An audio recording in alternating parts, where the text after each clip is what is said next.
अंदर क्या हुआ, भी सेम एवरीवेयर, हर जगह अब क्या हो गया, चीजें सभी बराबर होने लग गई। But to all society look at the boys and the girl in the same way. लेकिन कहते भी क्या आज भी जो सोसाइटी है, हमारे समाज है, मतलब वो गर्ल्स और जो बॉयज हैं, क्या उन सभी को समान वे से देखते हैं, सेम वे से देखते हैं, भी बराबर तरीके से देखते हैं? We will try yes the ma'am. Answer this question in this chapter. मतलब हम है ना इस चैप्टर के अंदर से उस क्वेश्चन का जो है ना आंसर है उसको ट्राई करेंगे, उसको फाइंड आउट करेंगे। ठीक है। Our understanding of the gender is often based on the family and society in which we live.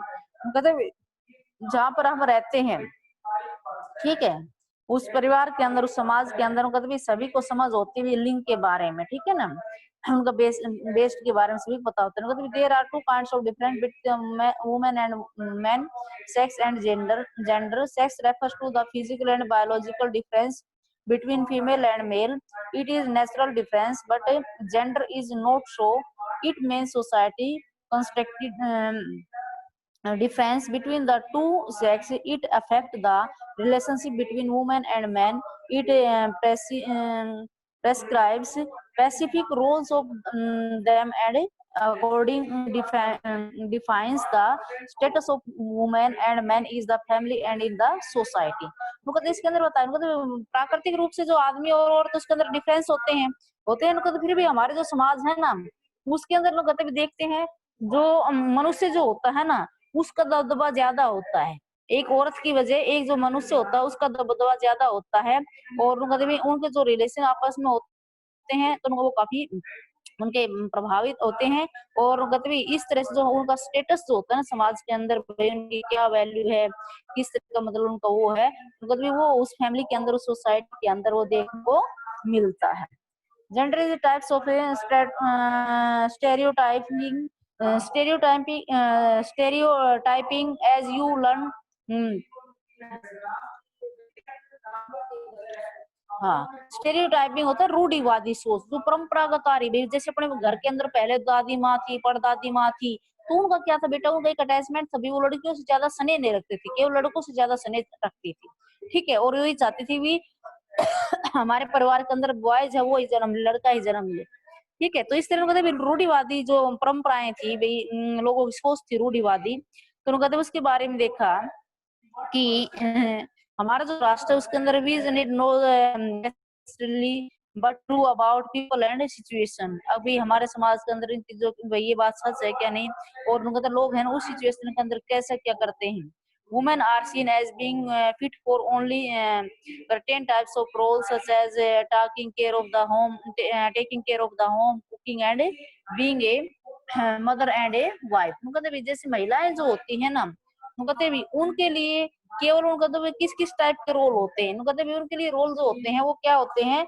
अभी केवल क्या करती हैं, वह तो या तो अपने घर की देखभाल करती हैं, या भोजन पकाती हैं, या फिर एक मदर की तरह अपने बच्चों केयर करती हैं, और या फिर एक वाइफ की तरह होती है। Next, man and seen as the providers of food and shelters. मतलब आदमी जो होते हैं ना वो कहते भी उनके लिए क्या लेते हैं, भोजन का प्रबंध करते भी, बाहर कमा करके लाते हैं। औरतें क्या करती है, भोजन बनाने, घर की साफ सफाई, बच्चे हैं घर में, बड़े बुजुर्ग हैं, उनकी देखभाल करती है। ठीक है, और उनका मनुष्य जो होता है, आदमी जो होता है, उनका तभी वो उनको प्रोवाइड करवाता है फ्रेंड शेल्टर, यानी कि उनके लिए भोजन का प्रबंध करता है, यानी कि वो बाहर कमा करके लाता था उस टाइम, और शेल्टर उनके लिए भी आश्रय बनाता है, मकान वगैरह प्रोवाइड करता है।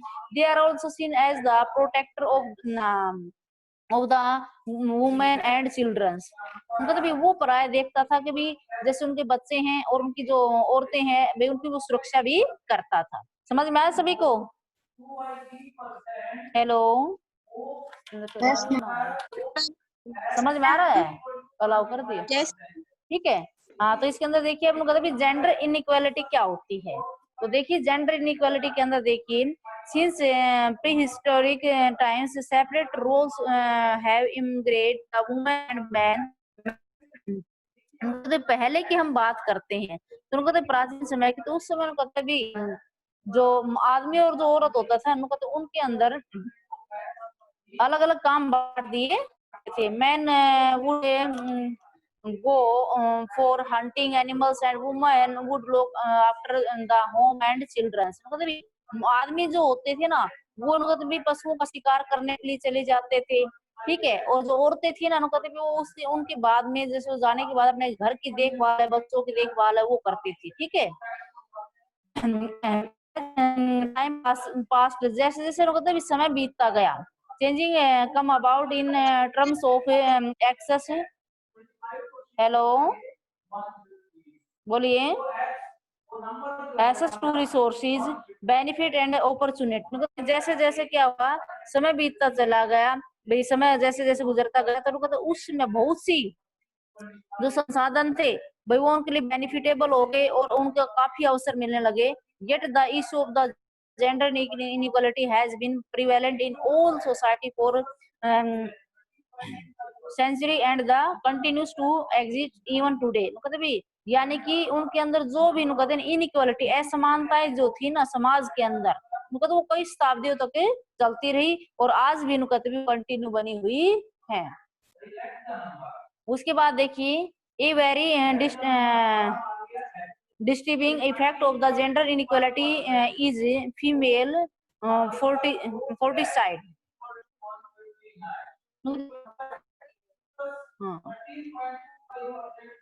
मतलब आज भी हम देखते हैं हमारे समाज के अंदर भाई जो लिंग अनुपात है उसके अंदर मतलब जो भ्रूण हत्या होती है वो उसके कारण से मतलब इनइक्वालिटी है भी, उसको मतलब समाज है वो क्या करता है, भ्रूण हत्या इस तरह की जो चीजें हैं वो उसको मानता है। It is an inhumane practice where our girl child is killed to the time of birth or even before birth। कहते हैं इससे क्या होता है भी मनुष्य जो है ना कहते भी जो चाइल्ड गर्ल्स होती है यानी कि बच्ची जो होती है तो कहते हैं या तो उसके जन्म से पहले इसको मार दिया जाता है या फिर जन्म के समय उसको मार दिया जाता है, ठीक है। Hence,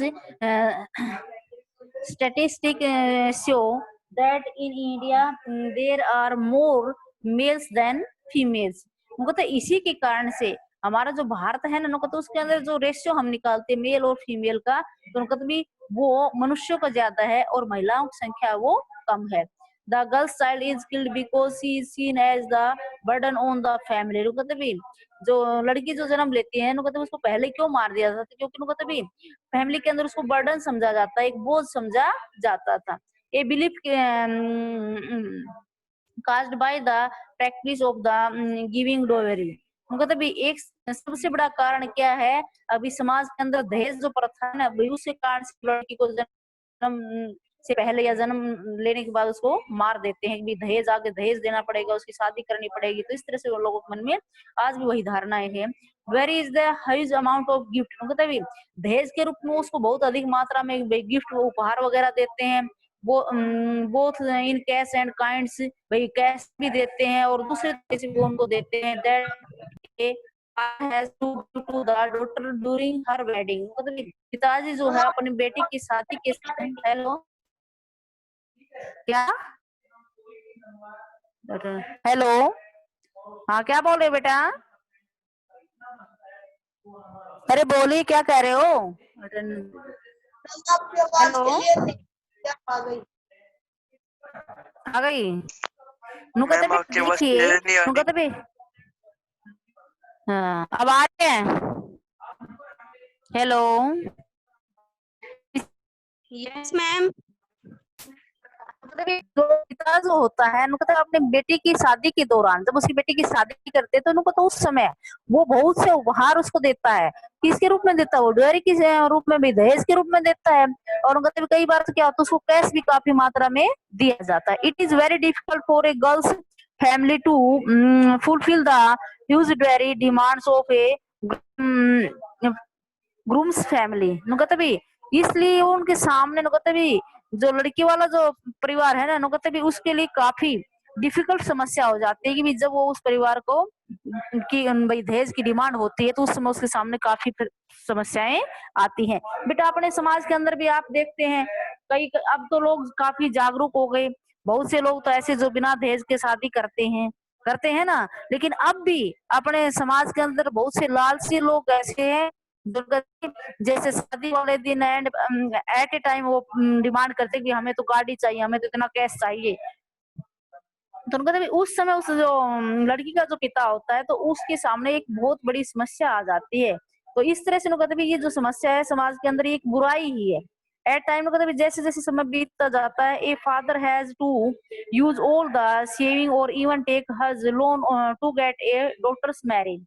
उनका तभी इस टाइम उनका तभी जैसे जो लड़की का जो पिता होता है उनको तो उसकी जितनी भी सेविंग होती है ना वो और उनको तो बड़ी मात्रा में उसको लोन लेना पड़ता है अपने बेटे की शादी के लिए भी उनकी डिमांड को पूरा करना है।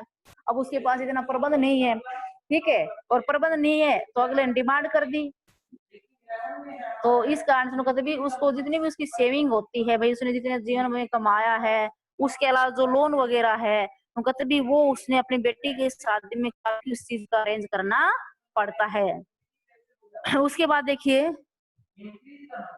Growing up in Samoa in 1920. देखिए the Samoa islands are a part of a large group of small islands in the southern part of the Pacific ocean.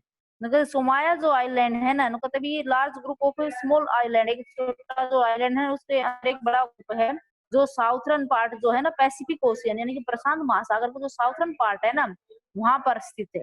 In the 1920 according to research report to Somania Society childrens did not go to school. कहते भी जब 1920 के अंदर कहते भी researcher जो होते हैं ना जैसे भाई रिसर्च किया और उनको तो उन्होंने अरे सियाराम बातें नहीं फिर कहता मैडम आवाज नहीं आती। तो उन्होंने रिपोर्ट किया जो सोमाया जो सोसाइटी थी ना उसके अंदर रिपोर्ट तैयार की। उन्होंने देखा कि भी childrens did not go to school मतलब वहां पर जो बच्चे हैं ना वो स्कूल नहीं जा रहे। दे लर्न मैनी थिंग्स वो और अदर चीजें हैं वो सीख रहे हैं such as how to take care of childrens और do household work for olders childrens and from adult. मतलब वहां पर जो बच्चे होते हैं ना भाई वो घर का कार्य भी करते हैं और उनका तभी उनके जो से भाई बड़े जो उनके बहन भाई है वो अपने छोटे बहन भाइयों की देखभाल भी करते हैं। ठीक है as the at the age of 9 उनका तभी the boys started to learn of join the outdoor activities like fishing and planting coconut. उनका तो जैसे ही उन बच्चों की एज 9 साल की हो जाती है भाई 9 साल के जब हो जाते हैं तो उनका तभी वो घर से बाहर जो दूसरी एक्टिविटी है ना भाई जैसे फिशिंग है भाई मछली पकड़ना है प्लांटिंग कोकोनट नारियल के पेड़ वगैरह लगाने हैं तो उस तरह का वो कार्य करते हैं। Girls continue to look after small childrens और do errand for adult till they were teenagers. कहते भी जो लड़कियां जो होती है ना कहते वो उनके छोटे जो बहन भाई होते हैं उनकी वो देखभाल करती हैं और वो उनके साथ 14-15 साल तक यानी कि वो उनकी देखभाल करती है। नाउ उनका they would go for fishing and work on the plantation और वेव बास्केट। वो क्या करते हैं फिशिंग के लिए करते हैं और जो प्लांटेशन है भी पौधारोपण उसके लिए कार्य करते हैं और वेव बास्केट्स और टोकरियां बनाते हैं। भाई आवाज तो मैं तो बहुत सही रही हूँ नेटवर्क भी मेरे पास तो सही है आप लोगों के पास प्रॉब्लम होगी नेटवर्क वगैरह की बेटा। उसके बाद देखने को तो वो लोग क्या क्या कार्य करते हैं फिशिंग मछली पकड़ने का कार्य करते हैं प्लांटेशन पौधारोपण का कार्य करते हैं और वेव्स बास्केट्स और टोकरियां बनाते हैं। Both boys and girls were involve in this activity in the different phase of their childhood. मतलब अलग अलग अवस्था में जैसे मतलब वो बच्चे हैं ना चाहे वो बॉयज है और जो लड़कियां हैं वो मतलब इन एक्टिविटियों के अंदर इन्वॉल्व होते हैं यानी कि कार्य करते हैं।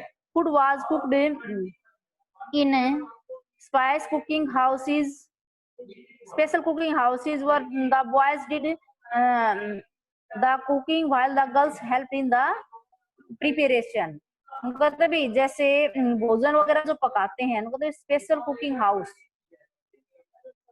अलग जो कमरा उनका है उसके अंदर भोजन बनाते हैं तो मतलब उसके अंदर क्या होता है जो बॉयज होता है हाँ लड़कियां हैं वो लड़कियां जो है उनको भी खाना बनाने की जो मदद होती है उसके लिए तैयारी जो बॉयज हैं वो भी उसकी मदद करते हैं खाना बनाने। हाँ, देखिए उनको कहते हैं उस टापू के अंदर जो आइसलैंड है उसके अंदर उनको लड़के हैं वो खाना बनाते हैं और लड़कियां उसमें हेल्प करती हैं। ठीक है, उसके बाद देखिए तो आपने देखा इस चैप्टर के अंदर understanding gender, gender inequality growing up in Samoa in 1920। ठीक है, तो इनके बारे में आपने पढ़ा। इससे संबंधित कोई बात है, कोई दिक्कत है तो पहले आप वो बताएं। हेलो। Yes, ma'am. नहीं है। No, ma'am. उसके बाद देखिए growing up A mail in Madhya Pradesh.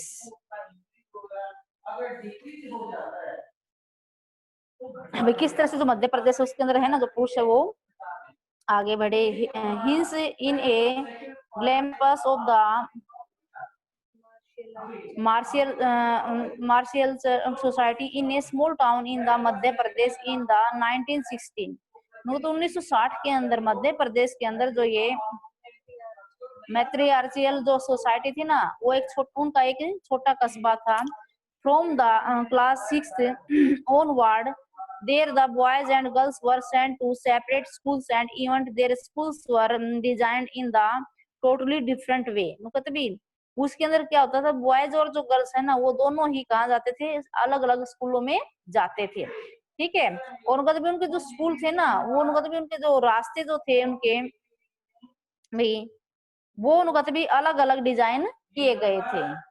In the girls' school, a central courtyard was made where the girls would play within the protected four walls of the school। मतलब जैसे जो लड़कियों का जो स्कूल होता था ना मतलब वो सेंट्रल के अंदर सब में कोर्ट यार्ड होता था, ठीक है, आंगन सा होता था। ठीक है, और उसके अंदर मतलब चारों तरफ क्या थी, उनकी सुरक्षा के लिए चारों साइड दीवारें होती थी। ठीक है, जिससे मतलब वो सेफ रहे, सुरक्षित रहे, ऊंची ऊंची दीवारें थी उनके चारों side. whereas for boys there was no closed courtyard। मतलब उनके नजदीक लड़कों का कोई भी मतलब इस तरह का आंगन नहीं था।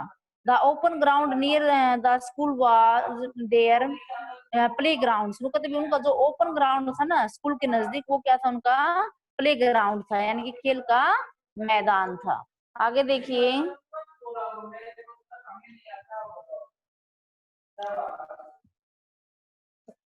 Every evening one school was over. प्रत्येक शाम का जो स्कूल है वो ओवर हो जाता था।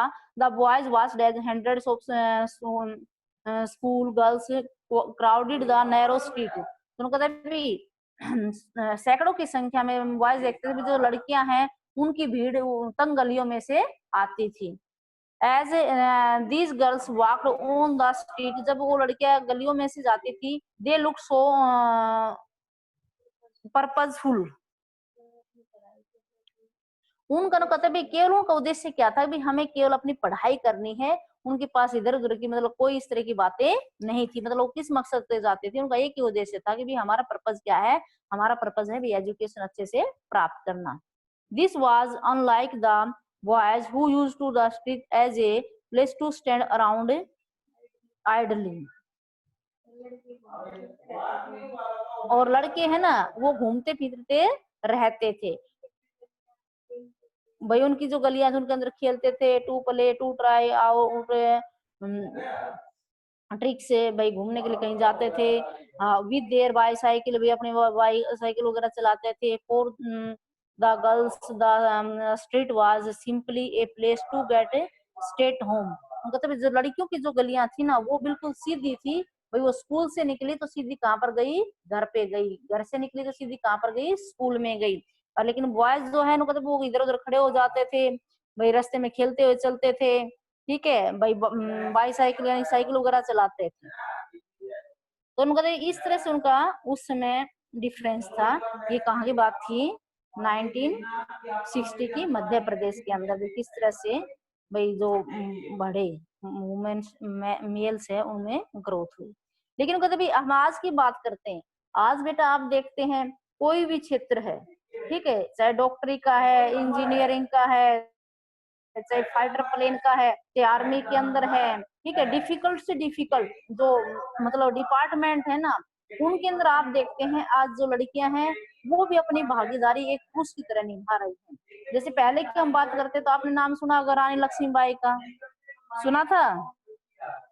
हेलो, yes ma'am, सुना था ना? yes ma'am, तो देखिए उसने भी उस समय पुरुषों की तरह लड़ाई की, एक बहादुर है जो पुरुष होता है उसकी तरह उन्होंने लड़ाई की। तो कहते भी औरतें भी हैं वो किसी भी काम में पुरुषों से कम नहीं है। लेकिन पहले क्या था बेटा, पहले लोगों के अंदर मतलब इतने जागरूक नहीं थे, उनको इतना ज्ञान नहीं था, और वो इन चीजों के मतलब एक रूढ़िवादी परंपराएं थी ना वो चली आ रही थी। लेकिन आज की हम बात करते हैं तो आज के समाज के अंदर काफी चेंजिंग आ गए हैं, और आप देख रहे हैं हर क्षेत्र के अंदर लड़कियां जो है वो लड़कों से आगे जा रही हैं।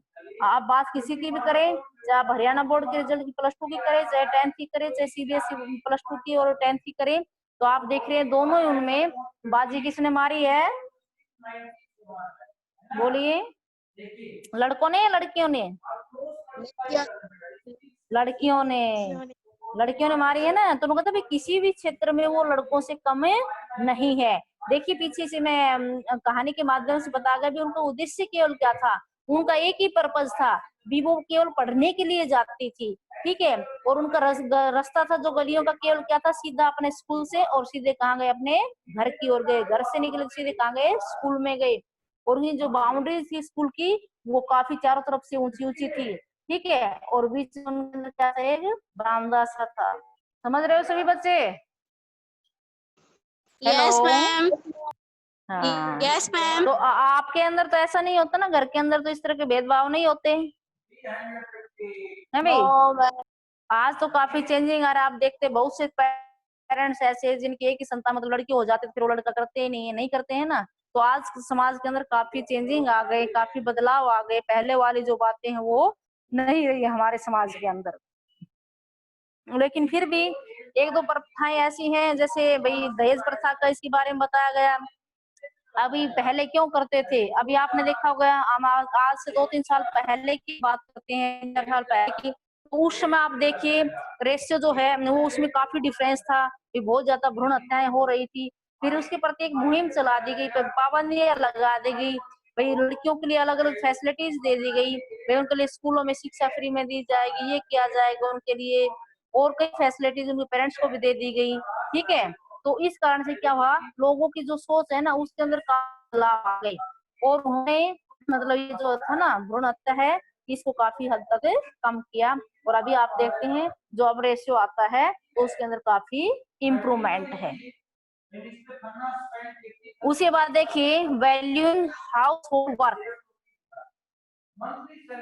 the work of women is not valued much is compared to that of men, because generally most societies including India consider men to be the board earner of the family, and just because women are not paid any salary for doing household work, it is believed that work in the valueless, work is valueless. मतलब भी हम compare करते हैं भी, आदमी जो है समाज के अंदर बाहर की तुलना करें तो उसके अंदर मतलब भी हम देखते हैं मनुष्य जो है फैमिली के अंदर मतलब उसको क्या बना, वो केवल ये कहा भी यही परिवार के लिए कमाता है, बाहर से कमा के लाता है, सैलरी लेता है। लेकिन कहते भी जो औरतें जो कार्य करती है तो कहते उनको कोई सैलरी नहीं दी जाती। क्यों? क्योंकि डूइंग हाउस होल्ड वर्क, वो अपने हाउस होल्ड वर्क करती हैं, तो कहते घर का काम करती हैं, तो कहते उनको कोई सैलरी नहीं देती। आप अपने घर के अंदर देखते हैं जैसे आपकी माँ है, बड़ी बहनें हैं, घर में काम करती